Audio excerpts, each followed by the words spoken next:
Haleluya. Puji Tuhan. Saudara-saudara, mari sore hari ini kita kembali melihat firman Tuhan yang akan kita dengarkan bersama-sama. Saya memberikan judulnya di sini, Iman yang Teguh. Ya. Katakan bersama-sama, iman yang teguh. Saya memiliki iman yang teguh. Ya, mari kita baca Alkitab kita di dalam 1 Yohanes pasal yang ke-5, ayat yang ke-4 sampai yang ke-5. 1 Yohanes 5, di sini ada ayatnya, kita langsung baca di sini saja. 1 Yohanes 5 ayat 4 dan 5. Ayat 4 dulu. Sebab semua yang lahir dari Allah, ya. Sebab semua yang lahir dari Allah apa? Mengalahkan dunia. Yang lahir dari Allah akan mengalahkan dunia. Dan inilah kemenangannya mengalahkan dunia, apa? Iman kita. Dan inilah kemenangannya mengalahkan dunia adalah iman kita. Nah, saudara-saudara, kalau kita lihat gambar ini, ya. Nah, saudara, lihatlah iman yang teguh itu seperti apa?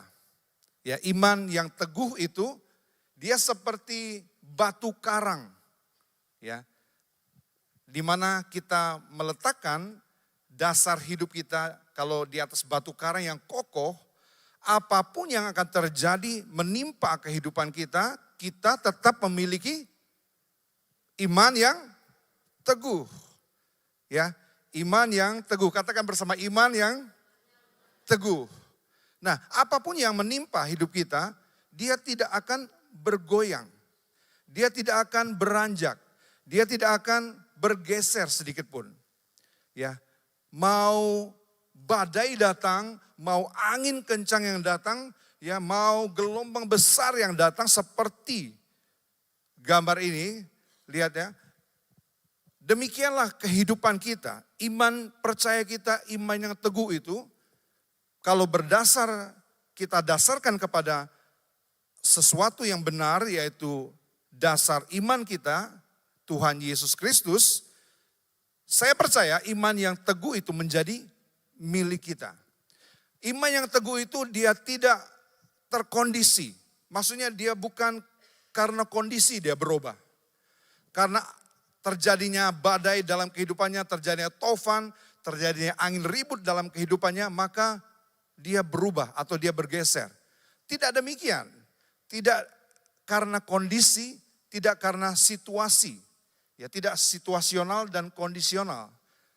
Keadaan iman yang teguh itu seperti ini tadi. Ya, tidak tergoyahkan. Baik mau 1 jam kemudian, ya, lepas dari ini kita tidak tahu apa yang terjadi, tetapi 1 jam yang akan datang, 1 hari yang akan datang, 1 tahun yang akan datang, iman yang teguh itu apa? Tidak goyah. Ya, tidak tergoyahkan. Seperti nyanyian tadi. Tidak tergoyahkan. Engkau tetap Allah. Ya, sekali Yesus, tetap Yesus. Nah, inilah seperti ini iman yang teguh itu. Nah, kalau saya baca tadi ayat yang ke-4, semua yang lahir dari Allah itu akan mengalahkan dunia. Kalau saudara mau jadi pemenang dalam kehidupan ini, tidak dikalahkan oleh keadaan, tidak dikalahkan oleh situasi, tidak dikalahkan oleh keadaan dunia ini, saudara harus lahir dari Allah. Ya, saudara harus lahir dari Allah.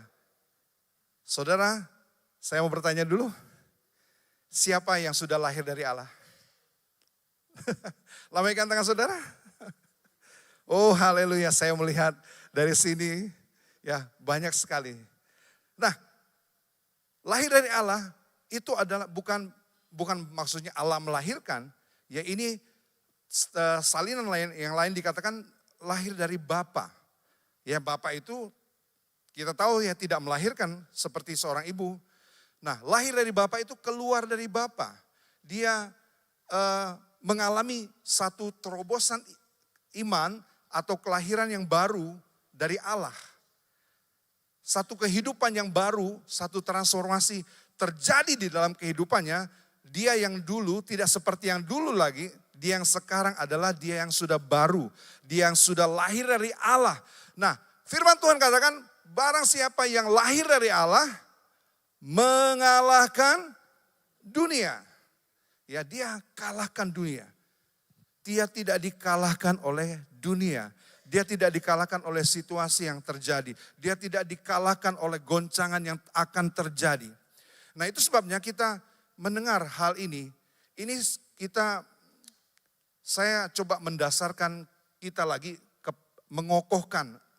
Saya ingin menguatkan apa yang sudah kita percayai. Kita kokohkan lagi supaya bangunan rohani kita semakin kuat. Ya, kita mau bangun seperti apapun juga, kalau fondasi kita tidak kuat, ya kita gampang bergeser iman percaya kita, maka kita tidak akan pernah melihat bangunan yang kokoh, kuat. Ya, menghadapi apapun juga. Nah, dalam kehidupan ini, semua yang lahir dari Allah itu akan mengalahkan dunia. Iman, inilah kemenangan yang mengalahkan dunia, iman kita. Ya.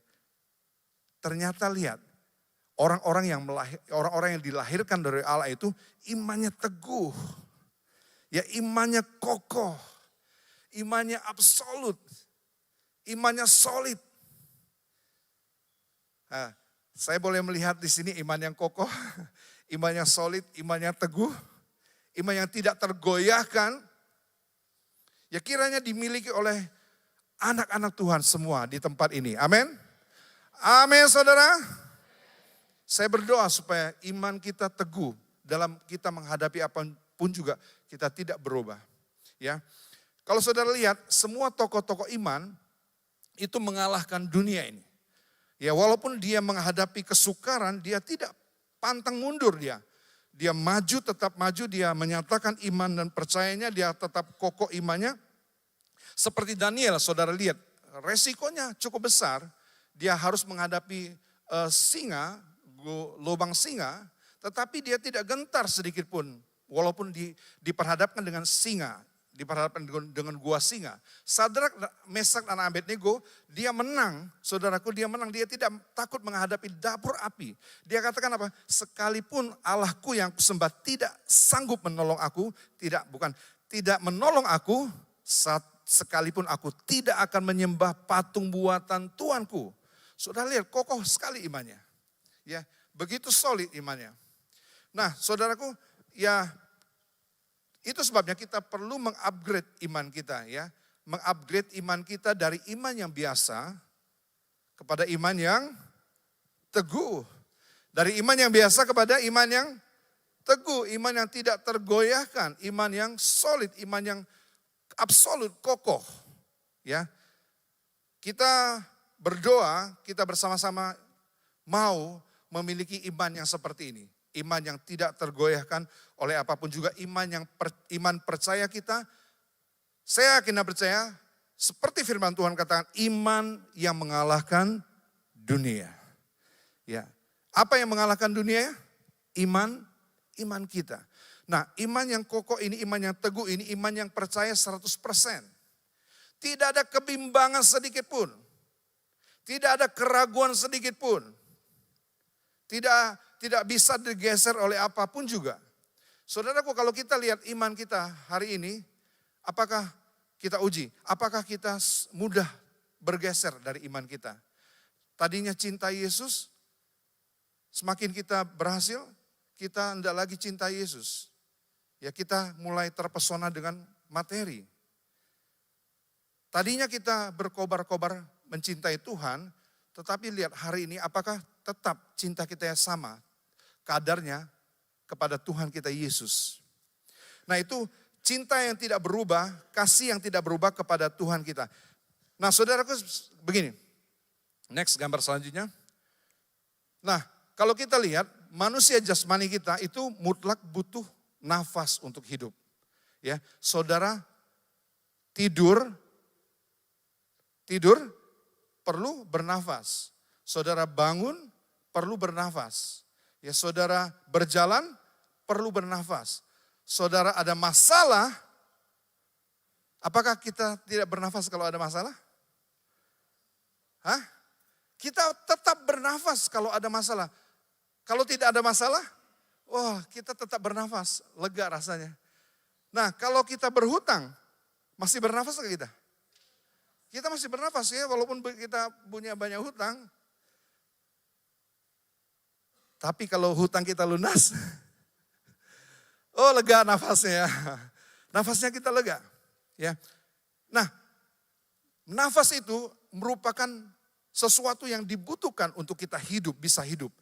Nafas itu merupakan hal yang mutlak untuk kita bisa ada, bisa hidup sebagaimana kita hidup hari ini, kita bisa bernafas. Demikian juga manusia rohani kita. Ya, saudara dengar baik-baik. Demikian juga manusia rohani kita, manusia roh saudaraku butuh iman. Amin. Ya, apa yang dikatakan Ibrani? Tanpa iman tidak ada seorang pun manusia yang berkenan. Tidak ada satu orang manusia pun yang bisa menyenangkan hati Tuhan. Kita tanpa iman. Itu sebabnya perlu sekali kita memiliki iman yang teguh ini, iman yang tidak berubah. Iman yang kokoh, iman yang absolut dan solid ini. Ya, supaya kita bisa menyenangkan hati Tuhan. Wow, itu ayat benar-benar sesuatu templakan buat kita. Ya, terutama buat saya. Ya, tanpa iman Tuhan itu tidak bisa kita senangkan. Mau kita buat apapun, tapi kalau kita tanpa iman, tidak pakai iman, Tuhan tidak senang. Ya, walaupun saudara punya uang, walaupun saudara mampu lakukan, walaupun saudara sanggup melakukan apapun yang saudara bisa lakukan untuk gereja, tetapi tanpa iman, kita tidak berkenan kepada Tuhan. Wow, penting sekali itu punya iman. Itu sebabnya seperti manusia, tubuh jasmani kita perlu hidup, kita perlu bernafas untuk hidup. Demikian juga manusia roh kita. Ya, manusia roh kita itu dia butuh iman. Untuk dia bisa tetap kuat, untuk dia bisa tetap sehat, untuk dia bisa tetap hidup. Dia butuh yang namanya iman.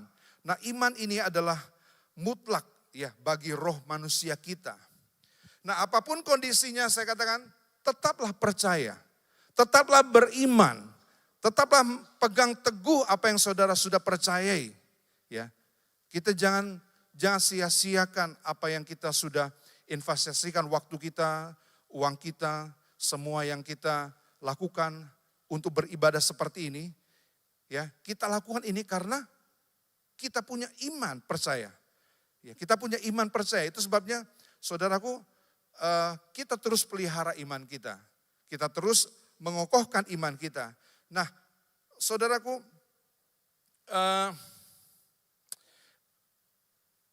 iman yang teguh ini ditunjukkan oleh Paulus dalam pelayanan. Dia tetap percaya apapun kondisi yang dia hadapi. Ya, dia mengalami terobosan-terobosan yang besar. Dia mengalami campur tangan Tuhan dalam kehidupannya. Itu luar biasa ya saudara-saudara. Nah tetapi kondisinya walaupun sekalipun apapun juga yang terjadi atas kehidupannya, dia tetap percaya. Ya, kalau kita melihat kondisi yang dialami oleh Paulus, bukan kondisi yang mudah, bukan sesuatu yang mudah untuk dia bisa percaya kepada Yesus pada zaman itu. Ya pada zaman itu. Kalau saudaraku pada zaman itu, kita hidup pada zaman itu untuk percaya kepada Yesus, kita percaya mengaku kepada Yesus sebagai Tuhan dan Juru Selamat kita. Wow, resikonya besar sekali. Kita bisa ditangkap, kita bisa dipenjara, kita bisa dianiaya. Bahkan kita bisa dilempar ke gua singa.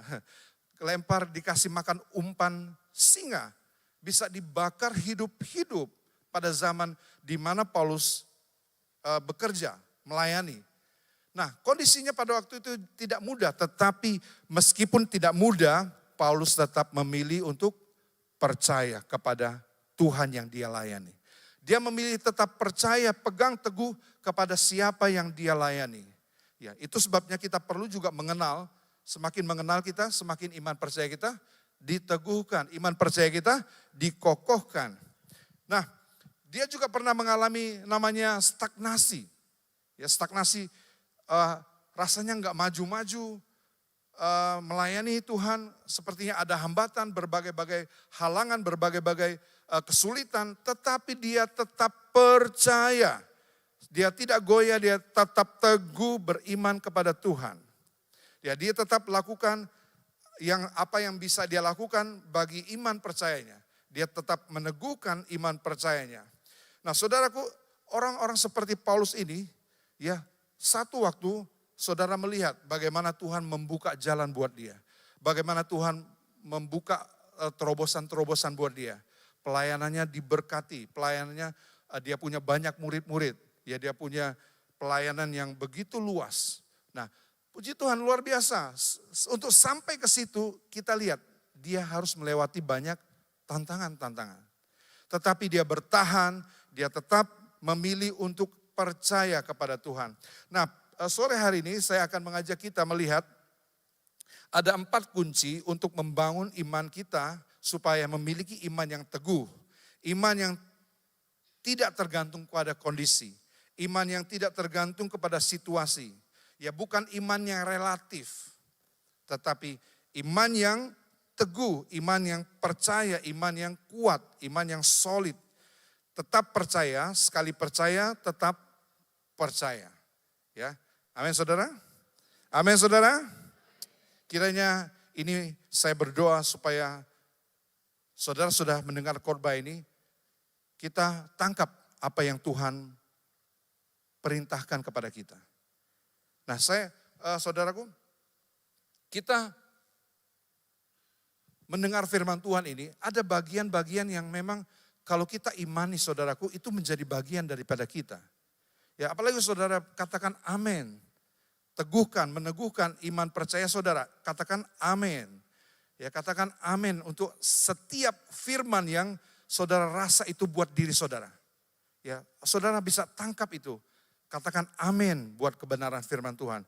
Ya, itu adalah bagian buat diri kita. Kalau saudara percaya itu adalah bagian dari dirimu yang dijanjikan Tuhan.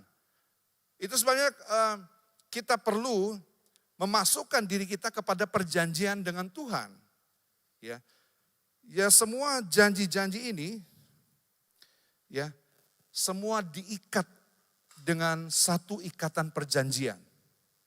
Saudara tidak bisa mengharapkan janji daripada Tuhan lalu saudara enak-enak saja, maksudnya tidak terikat dengan perjanjian yang Tuhan buat. Kita hidup seenaknya, kita hidup semaunya kita sendiri, kita hidup kecewa, kita hidup dengan apa yang kita percayai, yang sesuai dengan pola pikir kita nggak bisa saudaraku. Kalau ini perjanjian Tuhan, maka saudara harus mengikatkan diri. Harus mengikatkan diri kepada perjanjiannya Tuhan. Nah, apa yang saya akan sampaikan kepada saudara itu merupakan janji Tuhan. Janji. Saudara katakan amin buat diri saudara. Ya, apa yang dikatakan oleh firman Tuhan, aminin. Itu jadi bagian dirimu. Ya, saudara tetap pegang teguh dan percaya. Saudara tetap percaya 1 jam yang akan datang, 1 tahun yang akan datang, sampai selama-lamanya saudara tetap percaya. Ya, itulah namanya percaya yang teguh, sekuat batu karang. Dia tidak terkondisi, dia tidak kena pengaruh situasi yang akan terjadi dalam kehidupan orang-orang percaya, kehidupan iman percaya kita. Nah, yang pertama kita lihat, ya kita jangan goyah ketika musim kehidupan kita berubah. Yang pertama apa? Jangan goyah ketika musim dalam kehidupan kita berubah. Apa artinya? Ya, kita tahu dalam kehidupan kita ada musim-musim. Ya. Waktu SMA saya punya teman-teman dulu. Waktu di bangku SMA, saya punya teman-teman. Saya coba pengaruhi mereka. Jadi semua jadi dari gereja saya bisa ajak mereka ke gereja semua. Sampai kita bikin di gereja itu main olahraga, saudaraku, ya banyak sekali teman-teman saya yang on fire terus ikut Tuhan. Nah, saudaraku, dari yang sebagian yang percaya kepada Tuhan sampai sekarang ini masih ada yang on fire, ya, masih ada yang berapi-api untuk Tuhan. Tetapi ada juga saudaraku yang sudah tidak lagi ingat Tuhan, ya, yang sudah tinggalkan Tuhan, yang sudah berkeluarga, dia sudah sukses, dia sudah meraih kesuksesan. Dia berkata seperti apa? Ya, Tuhan saya, dia katakan, ini kemampuan saya berpikir, itulah Tuhan saya. Saudara, wow, sampai seperti itu dia katakan. Nah, memang Tuhan proses luar biasa dia. Ya, dia mengalami jatuh, mengalami kebangkrutan. Saudaraku, dia harus akui, ya, dia bersyukur kepada Tuhan, justru dalam keadaan seperti itu diingatkan oleh Tuhan untuk dia boleh dipulihkan. Dia percaya lagi kepada Tuhan, Tuhan pulihkan perekonomiannya. Nah, saudara-saudara, banyak kehidupan yang berubah. Ya. Ekonomi berubah, kita mulai pengiringan kita kepada Tuhan juga berubah. Nah, itu hati-hati. Ya, kita jangan goyah ketika musim kehidupan kita berubah. Ya, kita tetap setia. Wah, waktu kita masih di bawah, ya kita berkata, sekali Yesus tetap Yesus. Apa-apa yang terbaik buat Tuhan Yesus. Ya, yang terbaik yang dapat kita lakukan, kita melayani Yesus dengan begitu luar biasa. Tetapi sekarang, ya, dia tinggalkan Yesus, tidak ada Yesus-Yesusan lagi. Ya, dia melupakan Tuhan. Nah, sebab itu saudaraku, jangan goyah ketika musim kehidupan kita berubah. Mari kita baca ayatnya di dalam 1 Korintus 15 ayat yang ke-58. 1 Korintus 15 ayat yang ke-58.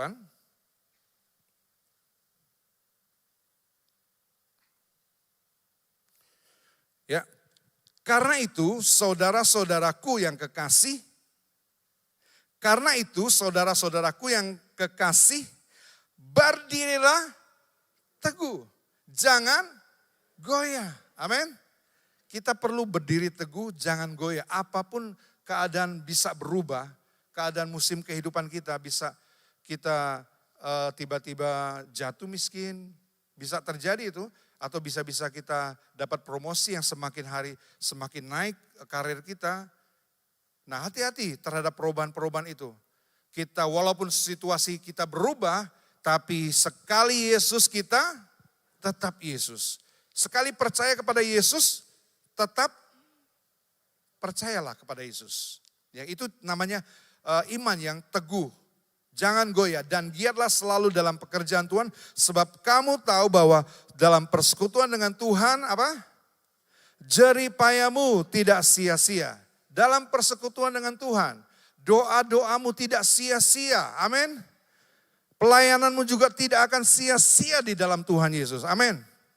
Ya, persembahan-persembahanmu yang kau berikan dengan iman tidak sia-sia. Apa yang bisa engkau kerjakan buat Tuhan. Kita sedang menggalakkan terus Mahanaim melayani. Ya, kita ambil bagian lah. Ya, itu saya tahu saudaraku, itu tidak sia-sia yang kita lakukan kepada Tuhan. Ya, tidak pernah sia-sia apapun yang kita lakukan. Ya. Jangan sampai kita musim kehidupan kita berubah, ya.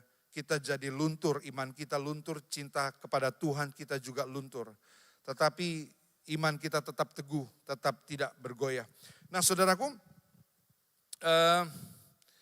ada seorang penginjil namanya John G. Lake. John G.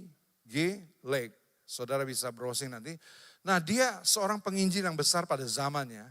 Pada zamannya dia terkenal dengan pendeta kesembuhan juga. Banyak ya hal yang terjadi di dalam ibadah yang dia selenggarakan, mujizat-mujizat daripada Tuhan itu luar biasa sekali. Nah, satu waktu dia ditanya oleh seorang, ya, dia ditanya begini, bagaimana kalau tetap kita percaya kepada Tuhan tapi juga tidak sembuh? Ya, bagaimana kalau seandainya tetap percaya kepada Tuhan tetapi juga tidak sembuh. Dia katakan apa? Lebih baik aku mati daripada aku kehilangan iman percayaku. Nah, kita lihat bahwa John G. Lake ini juga memiliki prinsip ini. Iman yang teguh. Ya, iman yang teguh. Justru pelayanannya diberkati Tuhan, banyak kesembuhan yang terjadi pada zaman dia melayani Tuhan. Nah, seperti itulah iman yang teguh. Iman yang tidak dipengaruhi oleh perubahan-perubahan. Dia melihat begini, saudaraku, sembuh itu bukan jadi primer. Sembuh itu secondary. Sembuh itu perkara kedua. Perkara yang pertama tetap percaya. Nah, itu jangan digeser, itu tidak tergoyahkan dalam kehidupan dan pelayanannya. Nah, itu sebabnya Tuhan campur tangan dalam banyak hal dalam diri hamba Tuhan ini. Ya, dia diberkati, dia melayani Tuhan dengan kuasa ilahi yang dahsyat, saudaraku. Nah, ya kita maju kedua. Yang kedua sekarang kita melihat, fokuslah kita mengejar perkara yang di atas. Fokus kita mengejar perkara yang di atas. Kita baca di dalam Kolose 3 ayat 1 dan 2. Kolose 3 ayat 1 dan 2. Saya baca. Karena itu kalau kamu dibangkitkan bersama dengan Kristus, apa? Carilah perkara yang di atas, di mana Kristus ada, duduk di sebelah kanan Allah. Pikirkanlah perkara yang di atas, bukan yang di bumi. Nah, ini kunci bagaimana kita bisa membangun iman yang kokoh, iman yang kuat, iman yang seteguh batu karang. Fokusnya harus perkara yang di atas. Ya. Saudara mengerti kalau kita melihat situasi, kondisi yang terjadi pada hari-hari ini dan kita bisa memprediksinya pada hari-hari yang akan datang. Keadaan sekarang ini akan terus berubah. Akan terus mengalami perubahan. Banyak orang yang mengalami sekarang menahan ya. Mau belanja apa-apa ditahan dulu. Mau berbisnis ditahan dulu. Orang mau menahan. Kalau belanja banyak-banyak takutnya kondisi keadaan situasi di negara kita terjadi pergolakan. Ya, kalau itu dijarah, dibakar, kita rugi besar. Orang-orang masih menahan. Nah, kalau kita mendengar berita-berita seperti ini, ya, apa yang terjadi dalam iman percaya kita? Pasti kita juga takut. Pasti kita juga ragu, saudaraku. Ya. Itu sebabnya kita tidak boleh melihat perkara yang di bawah. Ya. Kalau soal iman, kita tidak boleh melihat perkara-perkara yang di bawah. Kita harus terus, saudara, memikirkan perkara yang di atas. Kalau kita melihat yang di bawah, ini situasinya terus berubah. Situasinya akan terus terombang-ambing seperti orang dunia yang berfokus kepada berita-berita dunia ini. Apa yang kita rasakan? Kita juga mengalami ketakutan. Tetapi iman yang teguh itu benar, dia tidak takut. Dia hidup dengan iman percayanya. Dia tetap percaya. Kalau dia sudah percaya kepada Yesus, dia tetap percaya. Nah, sekalipun itu memang tidak berdasarkan kepada perasaan kita. Bedanya antara perasaan dan iman itu banget bedanya. Ya, kita bisa mengalami perasaan. Kita tahu janji Tuhan bagi diri kita yang percaya kepada Dia, oleh bilur-bilurnya kamu telah sembuh. Tapi perasaan kita, aduh, sepertinya masih sakit. Sepertinya tidak enak tubuh. Nah, itu sebabnya kita perlu bertindak dengan iman, dengan percaya kita. Ya, walaupun perasaanku tidak enak, perasaanku masih sakit, tetapi aku bangkit tetap berdiri dengan kokoh. Berdiri tetap percaya bahwa Yesus adalah penyembuhku. Ya, kita tidak berdasarkan perasaan kita. Iman itu tidak tergantung dengan perasaan kita. Iman itu bergantung kepada keteguhan percaya kita kepada firman Tuhan ini. Kalau saudara percaya teguh kepada firman Tuhan ini, akan terjadi banyak hal. Terobosan-terobosan yang baru Allah kerjakan dalam kehidupan saudara. Saudara percaya? Ya. Nah, kalau kita melihat fokus yang berubah. Ini di 2 Timotius 4 ayat yang ke-10 kita melihat Demas. Demas fokusnya mulai berubah. Demas ini benar adalah seorang muda yang pelayanannya memang dibutuhkan oleh Paulus. Dia sangat bertalenta, ya, bertalenta. Dia punya karunia-karunia. Dia orangnya, kalau lihat orang muda seperti Demas ini, pasti kita senang merekrutnya untuk menjadi pelayan membantu kita. Seperti dia membantu Paulus dalam pelayanannya. Tetapi satu waktu dia datang kepada Paulus, dia katakan, Paulus, aku minta resign. Aku minta berhenti melayani bersama dengan engkau. Nah, Tuhan katakan apa? Alkitab katakan apa? Karena Demas telah mencintai dunia. Ya, fokusnya mulai berubah. Tadinya cinta Tuhan, tadinya apa-apa untuk Tuhan, tadinya segala-galanya untuk Tuhan. Tapi sekarang kita lihat, fokusnya mulai berubah kepada cinta akan uang, kepada cinta akan dunia, cinta akan kekayaan. Saudara tidak salah diberkati Tuhan. Saudara mau diberkati Tuhan? Saudara mau diberkati Tuhan? Saudara mau cinta uang?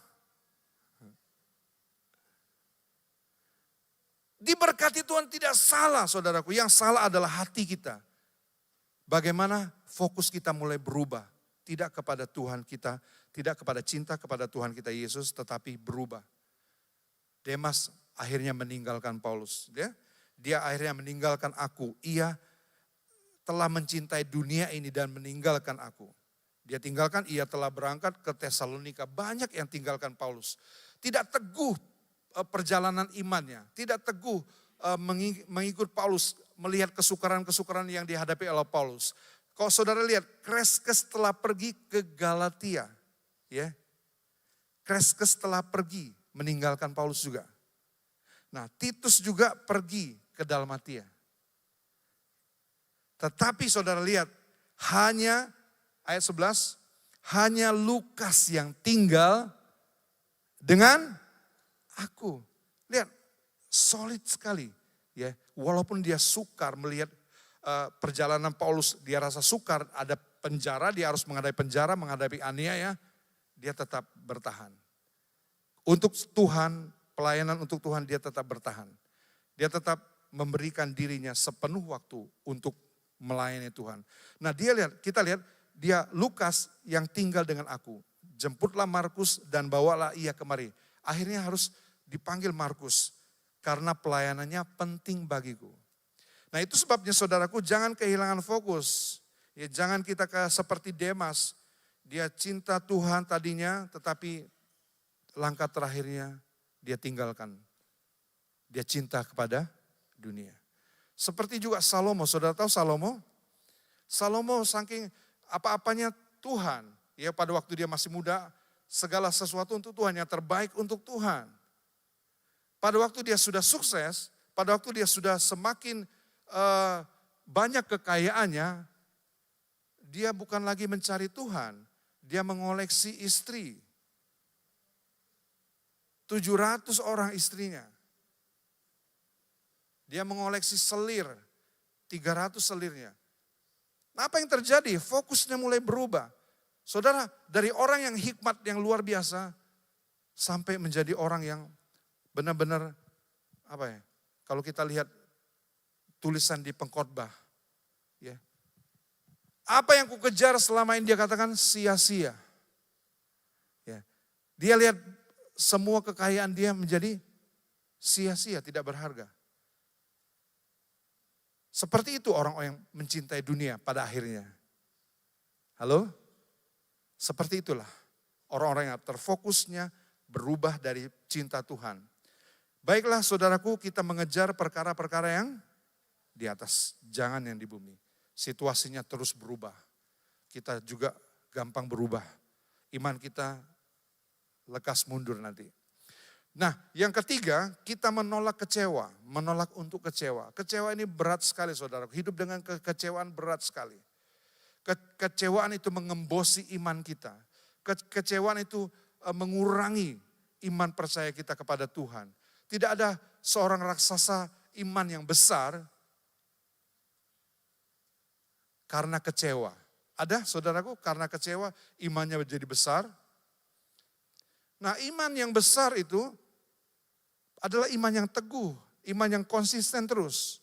Iman yang solid percaya kepada Tuhan yang teguh. Nah, iman yang seperti ini menolak untuk kecewa. Kita baca Yohanes 16 ayat 1. Semuanya ini kukatakan kepadamu, semuanya sudah Tuhan katakan kepada kita, supaya kamu jangan kecewa. Supaya kamu jangan kecewa dan menolak aku. Hati-hati kita punya iman ini, begitu mahal iman kita. Tuhan sudah ngomong ini, di dunia kamu akan menderita. Di dunia ada orang-orang yang akan menyerahkan kamu. Ya. Bahkan saudara-saudaramu. Ya, jangan kecewa ketika itu terjadi. Ada yang kecewa di tempat ini? Ada yang kecewa karena manusia di tempat ini? Ada yang kecewa kepada istrinya? Ada yang kecewa kepada suaminya? Oh, kecewa dia. Suamiku enggak berubah. Ya. Kalau suamiku enggak berubah, jangan harap aku berubah. Ini susah dipulihkan. Ya, iman yang teguh itu walaupun dia tidak berubah, aku tetap berdiri kokoh. Aku tidak akan pernah berubah. Aku tetap mencintai, tunduk kepada suamiku. Ya. Itulah prinsip firman Tuhan yang dipegang teguh. Apalagi kalau kita sampai kecewa sama hamba Tuhan. Ya, apalagi kalau terutama kepada Tuhan Yesus. Kita tidak Tuhan tidak berhutang apa-apa dengan kita. Tuhan sudah mati untuk kita, bahkan waktu kita belum bisa buat apa-apa untuk dia. Kita belum bisa menyenangkan hati dia, Tuhan sudah mati untuk kita. Siapa kita bisa ngomong kecewa sama Tuhan kalau doa-doanya tidak dijawab? Ya. Justru kalau doa-doa tidak dijawab, saudaraku bersabar, bertekun. Saudara tetap percaya, saudara tetap beriman. Itulah orang-orang yang tahu menyenangkan hati Tuhan. Kalau saudaraku tahu menyenangkan hati Tuhan, percayalah saudaraku, Tuhan itu baiknya luar biasa. Dia begitu baik bagi kita semua. Ya. Tidak ada satupun dia punya maksud jahat buat kita. Dia Bapak kita yang terbaik. Itu sebabnya saudaraku jangan kecewa. Ya. Ini kita menolak untuk kecewa. Haleluya. Kita punya pola pikir yang baik, yang benar kepada Tuhan. Nah, ini juga waktunya hampir juga selesai. Ya, kita menolak untuk kecewa. Ya, kita menolak untuk kecewa. Kepada siapapun juga namanya manusia. Kita jangan musiman. Kita berbuat baik kalau orang itu berbuat baik kepada kita. Ya, kita berbuat baik kalau orang itu baik sama kita. Kalau orang itu tidak baik, kita tidak juga berbuat baik kepada mereka. Nah, itu iman yang tidak absolut, tidak kokoh, iman yang tidak teguh. Apapun yang terjadi, saudaraku, kalau kita orang baik, ya Tuhan sudah jadikan kita baik, siapapun yang kita berkati, kita tetap jadi berkat kepada orang-orang itu. Kita tetap jadi baik kepada orang-orang itu. Karena kita ini baik. Ya, kita sudah menolak, punya prinsip yang menolak untuk kecewa. Ya, yang terakhir kita kembangkan iman sekalipun. Kita baca Habakuk 3 ayat yang ke-17 sampai 18. Kembangkan iman sekalipun. Habakuk 3 ayat 17 kita baca. Ya, sekalipun pohon ara tidak berbunga, pohon anggur tidak berbuah, hasil pohon zaitun mengecewakan, sekalipun ladang-ladang tidak menghasilkan bahan makanan, kambing domba terhalau dari kurungan dan tidak ada lembu sapi di dalam kandang, namun lihat ya, namun aku akan bersorak-sorak di dalam Tuhan meskipun keadaan tidak berubah ataupun bertambah buruk. Meskipun hal itu terjadi di dalam hidupku, namun aku akan bersorak-sorak dalam Tuhan. Jangan tunggu bersorak-sorak waktu kita baik-baik dalam keadaan yang baik-baik. Ya, justru kita bisa bersorak-sorak dalam keadaan yang tidak baik sekalipun. Nah, inilah iman sekalipun. Ya. Terus, namun aku akan bersorak-sorak di dalam Tuhan, beria-ria di dalam Allah yang menyelamatkan aku. Oh, dia bisa berkata Allah menyelamatkan aku. Di tengah-tengah situasi pohon anggur tidak berbuah, pohon ara tidak berbunga, pohon zaitun mengecewakan. Ya, kondisi keadaan sekitarnya tidak memungkinkan sebenarnya untuk dia bisa bersorak. Tetapi dia memilih untuk bersorak-sorak. Dia memilih untuk berkata Allah yang menyelamatkan aku. Itulah iman yang teguh, iman yang tidak bergeser, iman yang seteguh batu karang. Iman yang kokoh, iman yang solid. Kiranya itu ada di dalam diri saudara semua di tempat ini. Amin. Amin saudara. Saya berdoa supaya iman kita tetap teguh. Apapun kondisi kita yang kita hadapi. Entah kekecewaan, entah kepahitan, entah penolakan, entah kita mengalami ketidakpastian dalam hidup ini, kita tetap memilih percaya. Kita tetap teguh iman percaya kita. Belajarlah kita tetap setia. Belajar berakar. Kita bergantung sama Tuhan terus. Belajar percaya. Itu yang paling menyenangkan hati Tuhan. Itu yang membuat Tuhan senang. Wah, anakku bukan saja karena berkat-berkat dia ikut aku. Bukan hanya berkat-berkat dia mau mengiring aku. Tetapi karena janjiku dan siapakah aku. Tuhan senang kepada iman seperti ini. Saya berdoa supaya iman seperti ini juga didapati di tempat ini. Didapati dalam diri saudara, saudara semua yang ada di tempat ini. Amin. Iman yang teguh, iman yang solid.